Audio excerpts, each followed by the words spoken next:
नमस्कार दोस्तों, एक बार फिर स्वागत है आपका एसएस सॉफ्टवेयर सर्विसेज में। मैं शाहरुख आपका दोस्त आज लेकर आया एक नया टॉपिक जिसके अंदर आज हम आपके साथ बात करेंगे टैली प्राइम में रिसीव और पेमेंट। आज के सेशन में हम आपको रिसीव और पेमेंट से रिलेटेड हर एक छोटे छोटे पॉइंट को कवर करने की कोशिश करेंगे जो आपको रिसीव और पेमेंट करते वक्त प्रॉब्लम करते हैं। साथ साथ आज हम आपको कुछ ऐसी भी कॉन्फ़िगरेशन बताएंगे जिनका यूज करके आप अपनी रिसीव और पेमेंट वाउचर को बहुत ही फास्टली वे में कर सकते हैं। और लास्ट में हम आपको ये भी बताएंगे कि कब आपको सिंगल अकाउंटिंग मोड का यूज करना है और कब आपको डबल अकाउंटिंग मोड का यूज करना है। तो आज का सेशन आप लोगों के लिए काफी इंपॉर्टेंट होने वाला है, तो आप इस वीडियो को लास्ट तक देखें ताकि आपको रिसीव और पेमेंट से रिलेटेड हर एक छोटी छोटी बातें क्लियर हो सके। लेकिन वीडियो स्टार्ट करने से पहले हमारी आपसे एक छोटी सी रिक्वेस्ट है, अगर आपने अभी तक हमारे चैनल को सब्सक्राइब नहीं किया है तो कर लें ताकि हम जो भी वीडियो अपलोड करें उसकी नोटिफिकेशन आपको मिलती रहे। तो अब स्टार्ट करते हैं आज का अपना टॉपिक, जिसके अंदर आज हम आपको सबसे पहले चैप्टर 6 के बारे में बताना चाहते हैं। आप सभी को बता दूं, चैप्टर 6 की हमने ऑलरेडी वीडियो बनाकर यूट्यूब पर अपलोड कर रखी है। आप पहले चैप्टर 6 की वीडियो वॉच करें और उसके बाद आप रिसीव और पेमेंट को स्टार्ट करें।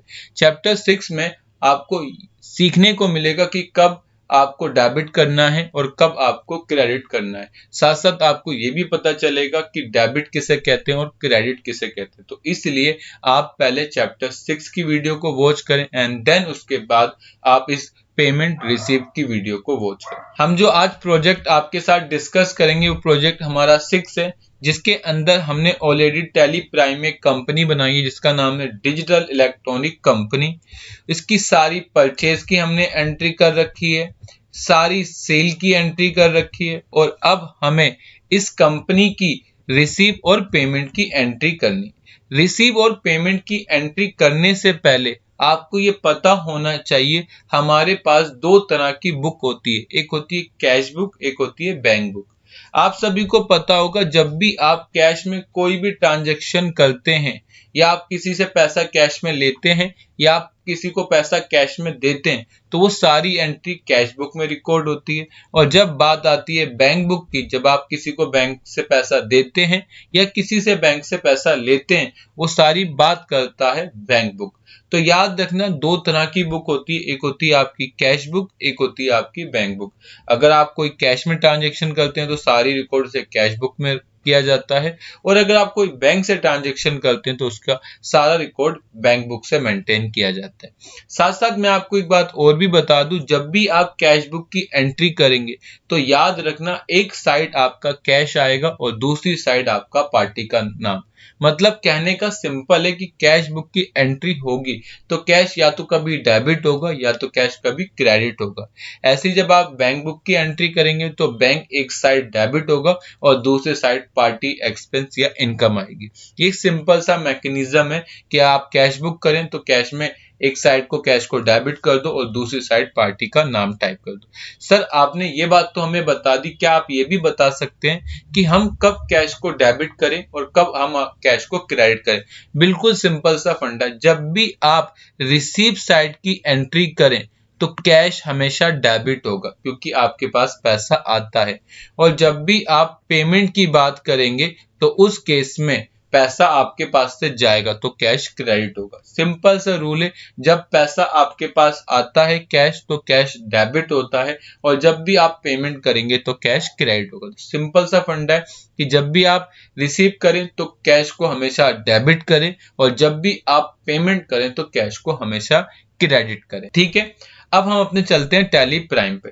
टैली प्राइम को हमने यहाँ से ओपन किया। ओपन करने के बाद आप देख सकते हैं कि आपको यहाँ पर कंपनी मिलेगी जिसका नाम है डिजिटल इलेक्ट्रॉनिक कंपनी।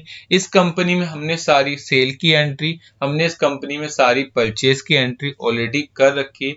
अब हमें रिसीव और पेमेंट करना है। इसके लिए हम गेटवे ऑफ टैली पर जाएंगे, ट्रांजेक्शन में, ट्रांजेक्शन के बाद वाउचर में, और जैसे ही वाउचर में एंटर मारेंगे अब हमारे सामने एक टॉपिक मिलेगा जिसका नाम है पेमेंट। आप बाय डिफॉल्ट पेमेंट वाउचर में आएंगे जब भी आप गेटवे ऑफ टैली से वाउचर में जाएंगे। अगर आप पेमेंट वाउचर पर नहीं आते तो उसकी शॉर्टकट की होती है F5। आप अपने कीबोर्ड से F5 बटन दबा के भी डायरेक्ट कहाँ आ सकते हैं, पेमेंट वाउचर में। अगर आपको रिसीव में जाना है तो उसके लिए आप F6 बटन दबाएंगे और डायरेक्ट किस में पहुंच जाएंगे, रिसीव वाउचर में। तो ये आपके ऊपर डिपेंड करता है कि आपको पेमेंट में जाना है या रिसीव में। अगर पेमेंट में जाना है तो उसकी शॉर्टकट की F5 होती है, और अगर आपको रिसीव में जाना है तो उसकी शॉर्टकट की F6 होती है। क्लियर? जो अगर आप ध्यान से देखेंगे, जो आपका पेमेंट वाउचर ओपन है ये आपका सिंगल अकाउंटिंग मोड है। सर सिंगल अकाउंटिंग मोड क्या होता है? सिंगल अकाउंटिंग मोड वो मोड होता है जिसमें ना ही आपको डेबिट को ध्यान में रखना होता है और ना ही आपको क्रेडिट में ध्यान में रखना होता है। बस आपको सबसे पहले यहाँ पर उस मोड का नाम टाइप करना होता है जिस मोड से आपको पैसा मिल रहा है। जैसे सपोज मुझे कैश मोड से पैसा मिल रहा है तो मैंने टॉप में कैश डाल दिया, और इसके बाद नीचे हमसे पूछ रहा है कि आप किसको पेमेंट कर रहे हैं। जैसे मान लो मैं चैरिटी को पेमेंट कर रहा हूँ तो चैरिटी नाम मैं यहाँ टाइप करता हूँ। बहुत से लोग जिनको rules of debit and credit clear नहीं होता है या वो हमेशा कंफ्यूज रहते हैं तो वो हमेशा सिंगल अकाउंटिंग मोड का यूज करते हैं। अगर आपके साथ भी इस तरह की प्रॉब्लम है तो आप उस केस में सिंगल अकाउंटिंग मोड का यूज करें और बहुत आराम से आप रिसीव और पेमेंट कर सकते हैं। बस आपको यहाँ पर सबसे पहले अपना मोड टाइप करना है जिस मोड में आपको पैसा मिल रहा है, चाहे वो कैश हो, चाहे वो बैंक हो, या फिर आपको कोई अनादर मोड हो तो आप वो यहाँ पर टाइप कर दे, और नीचे आपको जो जो पैसा दे रहा है आप उन व्यक्तियों का नाम टाइप करके सेव कर दें। तो इसे हम सिंगल अकाउंटिंग मोड कहते हैं। ये आपको रिसीव और पेमेंट वाउचर में ही मिलेगा। लेकिन सर हम एक अकाउंट प्रोफाइल में जॉब करते हैं या हम अकाउंट प्रोफाइल में जॉब करना चाहते हैं तो उस केस में आपको सिंगल अकाउंटिंग मोड प्रेफर नहीं करेगा, आपको इसे डबल अकाउंटिंग मोड में कन्वर्ट करना पड़ेगा। तो क्या सर हम टैली प्राइम में सिंगल अकाउंटिंग मोड से डबल अकाउंटिंग मोड में जा सकते हैं? बिल्कुल जा सकते हैं। उसके लिए आपको अपने कीबोर्ड से कंट्रोल H बटन दबाना है। तो जैसे ही आप अपने कीबोर्ड से कंट्रोल H बटन दबाएंगे तो यहाँ पर आपको एक टॉपिक मिलेगा जिसका नाम है चेंज मोड।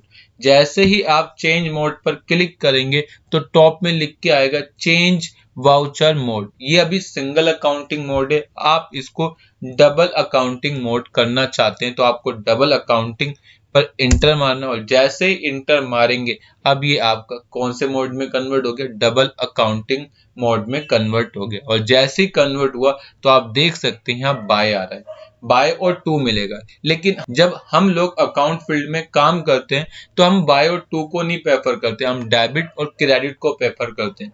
तो सर क्या हम इस बाय और टू को चेंज कर सकते हैं? हाँ, इसे बाय और टू को भी चेंज कर सकते हैं। कैसे?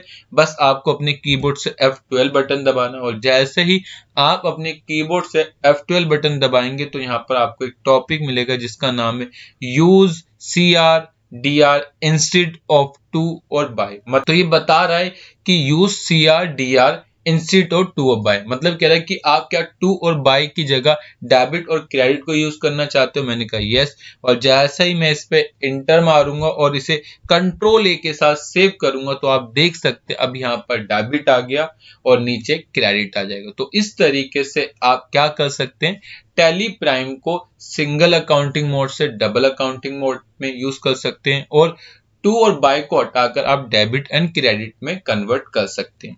क्लियर? इसके बाद मैं एक बार बैक कर लेता हूं और दोबारा वाउचर में जाऊंगा तो अब आपके सामने आ जाएगा डेबिट।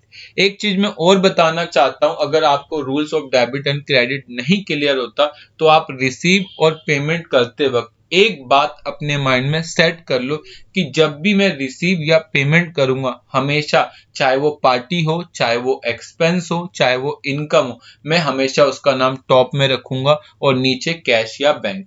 मतलब कि जो भी पार्टी का नाम हो, जो भी मेरा खर्चा हो या जो भी मेरी इनकम हो वो हमेशा मैं टॉप में रखूंगा, और उसके बाद मैं नीचे हमेशा उस मोड का नाम टाइप करूंगा जिस मोड के थ्रू मैं उसे पेमेंट दे रहा हूँ, चाहे वो मेरा कैश हो या फिर वो मेरा बैंक हो। सर क्यों? अगर आप ध्यान देंगे जब आप पेमेंट करते हैं तो यहाँ पर डेबिट टॉप में आता है, और जब आप रिसीव करते हैं तो रिसीव आपका टॉप में CR आता है। मतलब पेमेंट करते वक्त DR आता है और रिसीव करते वक्त CR आता है। सर ऐसा क्यों? क्योंकि टैली प्राइम जानता है कि अगर आपको रिसीव में दिक्कत आ रही है तो हम आपको ईजनेस के लिए कॉन्फ़िगरेशन कर देते हैं कि आप पेमेंट करेंगे तो आपको हमेशा डेबिट ऊपर मिलेगा और जब आप रिसीव करेंगे तो आपको क्रेडिट ऊपर मिलेगा, क्योंकि क्रेडिट का मतलब होता है सामने वाले के पास से पैसा जा रहा है और आपको पैसा मिल रहा है, इसलिए रिसीव में क्रेडिट ऊपर आता है और पेमेंट में डेबिट इसलिए ऊपर आता है कि सामने वाले को पैसा मिल रहा है तो वो डेबिट हो जाएगा और आपके पास से जा रहे हैं तो आप क्रेडिट हो जाएगा। तो आप इस रूल का भी यूज करके रिसीव और पेमेंट को फास्टली कर सकते हैं। तो चलिए अब हम एंट्री को स्टार्ट करते हैं। एंट्री को स्टार्ट करने के लिए हम आपके सामने कैश बुक को ओपन कर रखा है, जिसमें 10 तारीख को नरेश इलेक्ट्रॉनिक ने हमें 20,000 रुपए दिए। अगर आपको पैसा मिला है तो ये आपके लिए रिसीव है। और कौन सी बुक की बात कर रहा हूं मैं? कैश बुक की। इसके लिए मैं रिसीव वाउचर में जाऊंगा। रिसीव वाउचर में मैं F2 दबा के यहाँ से डेट टाइप करूंगा और जो भी मेरी डेट होगी वो टाइप कर दूंगा। फिलहाल मैं आपको बता दूं, मैं अभी टैली प्राइम एजुकेशन मोड पर यूज कर रहा हूं, इसलिए मैं 11 तारीख नहीं डाल सकता। मैं इसे 2-4 डाल के इंटर मार के आगे बढ़ जाऊंगा। इसके बाद मुझे पैसा किसने दिया है? मैंने कहा नरेश इलेक्ट्रॉनिक ने, तो मैं यहाँ से नरेश इलेक्ट्रॉनिक ले लूंगा। कितना पैसा दे रहा है? मैंने कहा 20,000 रुपए। और जैसे ही 20,000 रुपए टाइप करके इंटर मारूंगा, मेरे सामने एक टॉपिक आएगा जिस पर लिखा होगा बिल वाइज डिटेल। ये बता रहा है कि आपने इसको 1 अप्रैल को 8,12,500 रुपए का माल बेचा था और अब ये आपको उस बिल का 20,000 रुपए की पेमेंट कर रहा है। कैसे पेमेंट कर रहा है? मैंने कहा कैश में। और जैसे इंटर मारूंगा, देखो यहाँ कैश आ गया और इसे इंटर मार के सेव कर दो। अगर आपको कोई नरेशन लिखनी है तो आप डायरेक्ट यहाँ पर नरेशन भी टाइप कर सकते हैं। और अगर आपको और ज्यादा अच्छी डिस्क्रिप्शन लिखनी है तो उसके लिए आपको जानना होगा मोर डिटेल में, और मोर डिटेल पर आप जैसे ही क्लिक करेंगे आपको यहाँ मिलेगा वाउचर नरेशन, तो आप यहाँ पर वाउचर नरेशन भी डाल सकते हैं।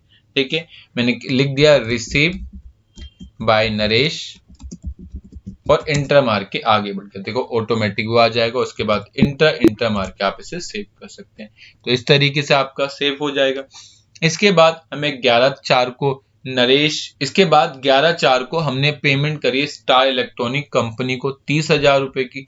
तो हम यहाँ से पेमेंट वाउचर में जाएंगे। कितनी तारीख है? 11। तो हम F2 करेंगे और यहाँ से 2-4 ले लेंगे। इसके बाद पार्टी का नाम क्या है? हमने कहा स्टार इलेक्ट्रॉनिक, तो हमने यहाँ से स्टार इलेक्ट्रॉनिक टाइप कर दिए। कितने रुपए की पेमेंट कर रहे हैं हम? 30,000 रुपए की, तो हम यहाँ से 30,000 रुपए ले लेंगे। कितने का माल हमने इससे खरीदा था? 13 लाख रुपए का, और इंटर मार के हम सेव कर देंगे। सेव हो गया। इसके बाद अब हमने चैरिटी करी है तो हम यहाँ से चैरिटी का अमाउंट डाल देंगे। हमने यहाँ से पहले चैरिटी अकाउंट बनाया। आप सभी को पता होगा चैरिटी हमारे लिए खर्चा है और खर्चे हमेशा क्या होते हैं? डेबिट। इसलिए जब मैंने चैरिटी अकाउंट को क्रिएट किया तो उसके ग्रुप में मैंने एक्सपेंस इनडायरेक्ट डाल दिया। याद रखना, जब भी आप पेमेंट करते हैं तो मैक्सिमम केस में हम उसके ग्रुप में एक्सपेंस इनडायरेक्ट लेते हैं। एक्सपेंस इनडायरेक्ट हमारे वो खर्चे होते हैं जो किसी भी प्रोडक्ट की कॉस्ट से रिलेट नहीं करते। इसलिए जब भी आप पेमेंट करेंगे और आपका कोई एक्सपेंस है तो उस केस में आपको यहाँ से इनडायरेक्ट एक्सपेंस लेना है और कंट्रोल A के साथ आप इसे सेव कर दें तो ये आपका सेव हो जाएगा। कितने रुपए की पेमेंट कर रहे हैं? मैंने कहा 3,000 रुपए की, तो मैंने यहाँ पर 3,000 टाइप किया और इंटर मार के आगे बढ़ गया। इस तरीके से एंट्री हो गई।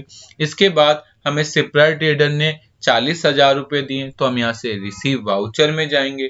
किसने दिए? शिप्रा ट्रेडर ने, तो हम यहाँ से शिप्रा ट्रेडर टाइप कर देंगे। कितने? 40,000 रुपए, तो हम यहाँ से 40,000 रुपए टाइप कर देंगे। 9,12,000 रुपए का माल बेचा था हमने इसे, और पैसा किस में मिल रहा है? कैश में। तो हम यहाँ से कैश अकाउंट लेके इसे हम क्या कर देंगे? सेव। तो आप इस तरीके से अपनी कैश बुक की एंट्री कर सकते हैं। ये कैश बुक की एंट्री मैं बाकी सारी एंट्रियां अभी कर दूंगा, लेकिन अब मैं आपको बैंक बुक की एंट्रियां समझाना चाहता हूं। बैंक बुक की एंट्री करते वक्त आपको यहाँ पर रिसीव और पेमेंट मिल रहा है, लेकिन कई बार यहाँ पर विड्रॉ और डिपॉजिट मिलता है। अगर आपको यहाँ विड्रॉ मिलता है पेमेंट की जगह तो उसका मतलब आपने उसे पैसा दिया है, और अगर आपको रिसीव मिलता है तो आपने पैसा डिपॉजिट किया है। तो आपको ये कंफ्यूज नहीं होना, विड्रॉ माने होता है निकालना और डिपॉजिट माने होता है जमा कराना। तो कई बार यहाँ पर आपको विड्रॉ मिलेगा पेमेंट की जगह और रिसीव की जगह आपको डिपॉजिट मिलेगा, तो कंफ्यूज नहीं होना। अब इस केस में हमें सिप्रा ट्रेडर ने एक चेक दिया है 3 लाख रुपए का, तो अब हमें इसकी एंट्री करनी। एंट्री करने के लिए हम सबसे पहले रिसीव वाउचर में आएंगे। रिसीव वाउचर में आने के बाद हमें सिप्रा ट्रेडर ने पैसा दिया है तो हम यहाँ से उस पार्टी का नाम टॉप में डाल देंगे। कितना? 3 लाख रुपए। तो हमने यहाँ से 3 लाख रुपए टाइप कर दिया।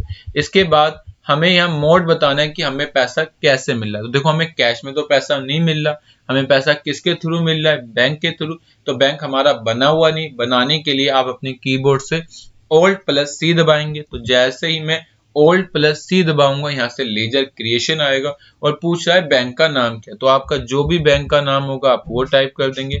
हमारे केस में PNB था तो हम यहाँ से PNB बैंक टाइप कर देंगे और साथ साथ हमारा जो भी अकाउंट नंबर होगा वो भी टाइप कर देंगे।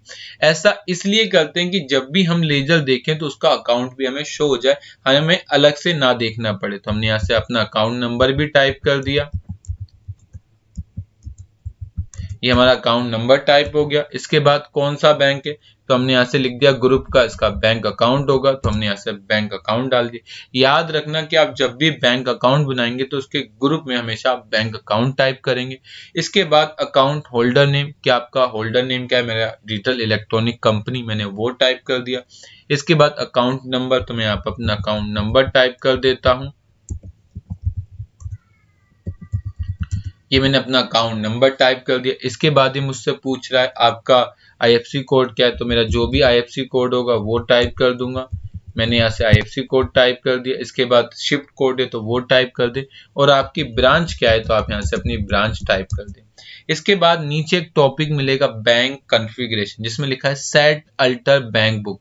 आप ये पूछ रहा है कि जो आपको चेकबुक मिली है क्या आप उसे भी मेंटेन करना चाहते हैं? फिलहाल अभी नहीं करना। इंटर मार के मैं इसको क्या कर दूंगा? सेव। ये इस तरीके से मेरा सेव हो जाएगा। सेव हो जाने के बाद अब आपसे पूछ रहा है आपको कितने मिले? 3 लाख, और आप इसे इंटर मार के क्या करते हैं? सेव।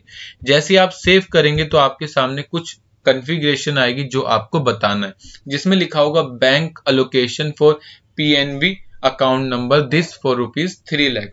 अब ये पूछ रहा है कि आपको जो ये 3 लाख रुपए मिले हैं वो कैसे मिले?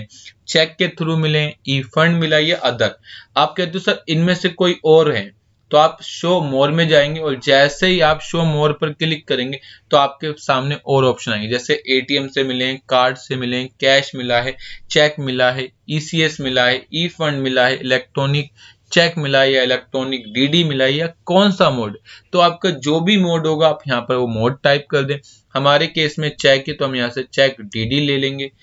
कितने अमाउंट? 3 लाख। चेक का नंबर कितना है? 53081, वो टाइप कर देंगे। याद रखना जो चेक होता है वो 6 डिजिट्स का होता है, तो आप यहाँ पर 6 डिजिट टाइप कर देंगे। इसकी डेट टाइप कर देंगे, तो जोन से बैंक से मिला है वो टाइप कर देंगे और आगे बढ़ जाएंगे इंटर मार के। तो आप इस तरीके से इसे कर सकते हैं। इसके बाद हमने 30,000 रुपए की पेमेंट की है स्टार इलेक्ट्रॉनिक को, तो हम पेमेंट में जाएंगे और जैसे ही हम पेमेंट में जाएंगे अब यहाँ से हम टाइप कर देंगे स्टार इलेक्ट्रॉनिक। कितने की पेमेंट की है? 30,000 रुपए की, तो हम यहाँ से 30,000 टाइप कर देंगे। ठीक है, और इंटर मार के आगे बढ़ जाएंगे और जैसे ही हम बैंक अकाउंट लेंगे और इंटर मारेंगे तो देखो हमसे पूछ रहा है कि आप जो से पेमेंट कर रहे हो वो किसके थ्रू कर रहे हो? चेक के थ्रू है, ई फंड या अदर? मैंने कहा मोर पर जाऊंगा और जैसे ही मोर पर जाऊंगा तो यहाँ पर हम टाइप कर सकते हैं कि हम ATM के थ्रू, कार्ड के थ्रू, चेक के थ्रू, ECS के थ्रू, ई फंड के थ्रू, या इलेक्ट्रॉनिक चेक है या इलेक्ट्रॉनिक DD है या फिर कोई अदर। तो मैंने इसे किसके थ्रू दिया है? चेक के थ्रू, तो मैं यहाँ पर चेक ले लूंगा और चेक का नंबर क्या होगा? जो भी चेक का नंबर होगा आप यहाँ से टाइप कर सकते हैं। हमारे केस में 23401, तो आप यहाँ पर टाइप कर सकते हैं 23401 और इंटर मार के आप क्या कर सकते हैं? इसको सेव। दूसरा आप ये भी काम कर सकते हैं कि आप अपनी चेक बुक को फिक्स कर सकते हैं कि अपने आप चेक नंबर आए, मुझे बाय डिफॉल्ट डालना ना पड़े। तो उसके अंदर एक टॉपिक होता है जिसका यूज कर सकते हैं, अनेबल अल्टर चेक बुक। तो आप इसे जैसे ही इंटर मारेंगे तो आप यहाँ से अपने चेक नंबर को डाल सकते हैं कि मेरा चेक नंबर 2340100 स्टार्ट होगा और खत्म कितना होगा? 2340150। ठीक है, टोटल कितने चेक हो गए? 51। बैंक का नाम क्या है? तो आप यहाँ से बैंक का नाम टाइप कर दे और जैसे ही इसे कंट्रोल A के साथ आप सेव करेंगे तो अब अगली बार आपको चेक नंबर डालने की बिल्कुल भी आवश्यकता नहीं होगी, ये चेक नंबर अपने आप उठा लेगा। जैसे मान लो इसके बाद हमने एक और पेमेंट करी है, किसको, शिप्रा ट्रेडर को, कितने रुपए की, 20,000 रुपए की, तो हम यहाँ से 20,000 रुपए टाइप कर देंगे और इंटर मार के आगे बढ़ जाएंगे। और यहाँ से जैसे ही मैं अपना बैंक अकाउंट सिलेक्ट करूंगा और इंटर मारूंगा तो देखिए चेक नंबर अपने आप उठ के आ जाएगा। तो अगर आप ये भी चाहते हैं तो आप इस तरीके से क्या कर सकते हैं, फिक्स कर सकते हैं, और आप इसे अपने कीबोर्ड से कंट्रोल ए दबा दें, ये आपका सेव हो जाएगा। तो इस तरीके से आप कैश बुक और बैंक बुक की एंट्री कर सकते हैं। अगर आपको इनकी लिस्ट देखनी है तो लिस्ट के लिए आप सभी जानते हैं, सिंपल, आप गो टू पर जाएं। गो टू के बाद अगर आपको लेजर देखना है तो आप लेजर पर जाएं और यहाँ से आप कैश बुक टाइप कर देंगे तो आपको यहाँ से कैश की रिपोर्ट मिल जाएगी। और अगर आपको बैंक बुक चाहिए तो आप यहाँ से अपना बैंक डाल देंगे तो सारी बैंक की एंट्री मिल जाएगी। साथ साथ अगर आपको यहाँ से गो टू से रिपोर्ट नहीं देखनी तो आप डायरेक्ट गेटवे ऑफ टैली पर आएं और गेटवे ऑफ टैली में आपको जाना होगा डिस्प्ले, डिस्प्ले के बाद जाना होगा अकाउंट बुक और अकाउंट बुक के अंदर मिलेगा आपका लेजर। और जैसे ही आप लेजर पर क्लिक करेंगे तो यहाँ से आपको कैश लेजर मिल सकता है। और अगर आपको बैंक लेजर देखना है तो आप यहाँ से अपने बैंक का नाम टाइप कर देंगे तो इस तरीके से आपको बैंक लेजर मिल जाएगा। और अगर आपको दोनों एक साथ देखना है तो उसके लिए आपको अकाउंट बुक में एक टॉपिक मिलेगा जिसका नाम है कैश/बैंक बुक, और बस आप जैसे इंटर मारोगे तो आपके सामने ये रिपोर्ट ओपन हो जाएगी जिसमें बता रहा है कैश का बैलेंस 1,27,000 रुपए है और बैंक का बैलेंस 2,70,000। अगर आप इस पे इंटर मारोगे तो इसकी सारी डिटेल आपके सामने ओपन हो जाएगी। तो ये आपके ऊपर डिपेंड करता है कि आप इसे किस तरीके से यूज करते। तो ये आज का टॉपिक था जिसके अंदर आज हमने आपके साथ टैली प्राइम में रिसीव और पेमेंट की एंट्री के बारे में डिस्कस किया। आई होप ये वीडियो आपको अच्छी लगी। अगर आपको ये वीडियो अच्छी लगी तो आप इसे ज्यादा से ज्यादा लोगों को शेयर करें ताकि वो भी सीख सकें रिसीव और पेमेंट। तो thank you for watching video.